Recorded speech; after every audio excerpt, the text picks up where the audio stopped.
Literally, figuratively, I've never faced that kind of darkness. It's like a numbness. It's like a deer in front of a headlight. Like, I don't know what to do, but just hung in there. I just felt just hang in there. Something could happen. So you didn't know what to do. So how did you evaluate your options at that point? You know, the magic of life is when you give up or you don't think you have a path, there's at least one other person on the planet who hasn't given up in you. And that's one of the things I felt is you have to keep the door open. So my daughter was 3.5, 4 years old. She comes in.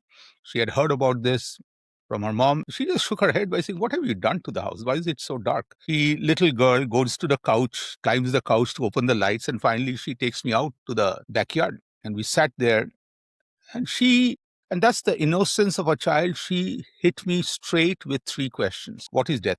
I was not prepared to answer death to a 4-year-old. Okay? I just gave a very philosophical answer that when I talk to you, you can hear.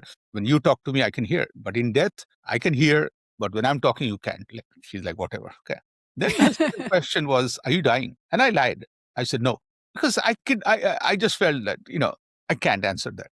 But then was the main question: if you die, Dad, who will dance at my wedding? And I realized that is the core of what her problem was. She just came back from some Indian wedding, mega wedding, seeing the bride and the dad. That's the cool part of a wedding. And that's the part where I realized that, I found my purpose. Like, I am facing a life ending situation, end over. For her, life starting situation. And I have a tiny role to play. And that's the part where I felt I need to put effort. Okay. So that day when she left, I kept thinking the reason I don't see a path is I'm asking the wrong question.